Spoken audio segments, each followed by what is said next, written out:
Asterix at any point of time. Cool. So, for those of you who haven't, Asterix is a comic book, and I'm here to talk to you guys about a comic book.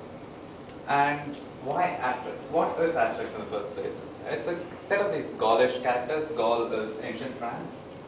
And this was at a time, 52 BC, when all of Gaul, a lot of Europe was conquered by the Romans. And it's about this tiny village that actually holds out support against the Romans. And they have this old druid who brews them a magic potion. And the characters in Asterix, this is Asterix himself, who's a shrewd, cunning little warrior. There's Obelix, his best friend and a mentor delivery man, who apparently built Stonehenge at some point of time, but we'll get to that. Yeah, and this is Gallic, the druid who gives them a magic potion that helps them hold out against the Romans. So one of the major features of Asterix, so to say, is the language they use. So if you can just read through that. There's a lot of relentless punning that happens.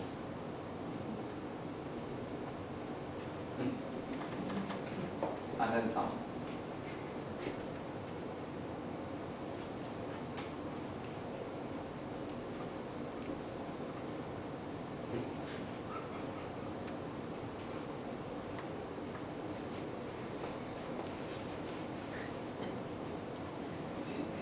And references.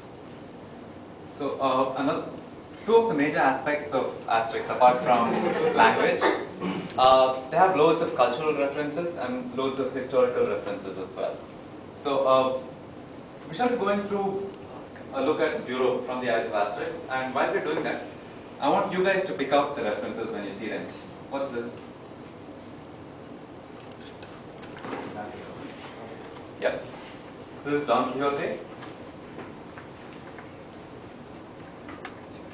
So this is Asterix in Spain, where they go around in Spain and do some stuff.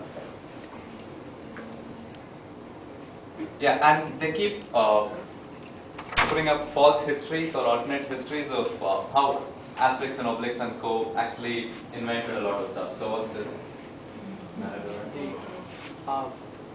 Lot of No, this is Introducing the just right bullfighting. Yeah, they introduced bullfighting apparently. So Asterix in Britain. Here, this entire book, they make a lot of fun of how the Brits speak. So they, in fact, use a lot of P.G. Woodhouse's language in the story. But yeah.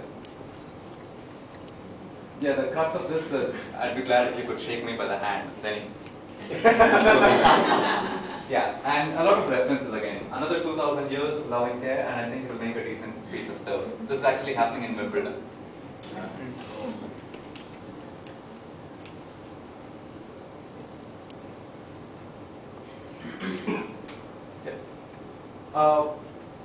So this again references. So he asks what kind of money do you use here? And they go into explaining the origin of pounds and shillings and pence in their own inimitable way. And who are those people in the corner? the Beatles. Yeah. And this again is a bit of alternate history that they throw in. So the Brits apparently used to drink hot water with this pot of milk earlier. And then Asterix goes there with some strange Chinese herbs. And what happens next? Tea. Yeah. So this is apparently how tea got to Britain. And this is Asterix and the Goths, Goths being Germans.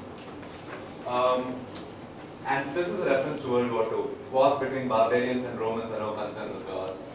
This is the French attitude in World War II. And they use fonts to indicate different languages. That was Gothic font for the Goths. This is Asterix in Switzerland, and they keep throwing in upshore in jokes like the Michelin Man there.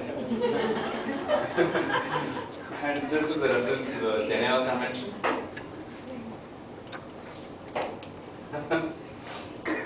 And this is, they're trying to hide from the Romans, so they go and get a safe in a Swiss bank, and they hide over there. And this is actually explaining the Swiss banking system. What you put in the safe is no concern of mine. Discretion is our watchword. You'll just be two anonymous numbers. Yeah, and what story is this about? William William Tell. Tell. William Yeah. Tell. This is again a bit of alternate history, and it's a good shot, a bullseye, which was above his head. And he says, I feel a little let down because I didn't hit the apple. This is Asterix in Belgium, and this is an in-joke where they paid tribute to Hergé of Tintin with calculus, with Thomson and Thomson coming into Asterix. But what is this about? Little mannequin has to leave the room open. It's the man. Yes, this is the mannequin quiz statue that they're referring to. And they keep throwing in Shakespearean references as well. If any of you have read this.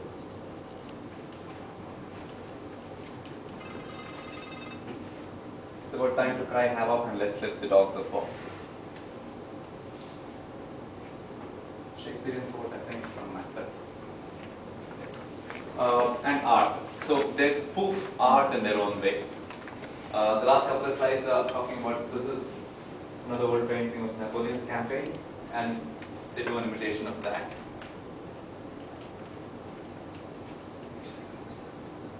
They have actually a lot of paintings that are recreated in Asterix.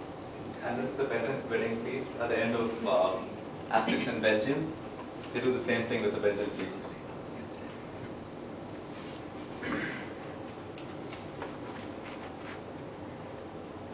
Okay, that's about it, I guess. This is all I could squeeze into 20 slides, but yeah.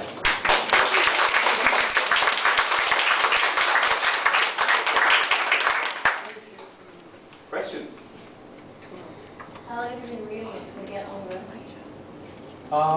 I just have read them all like a few million times, but apart from that, there's a great site called the Asterix Annotations, where they capture all kinds of obscure things about Asterix. It's really cool. That's it. Cool. Thanks. So as promised, we're done in 50 minutes. We will meet again next week, same place, same time. Let's go. Bye. Thank you.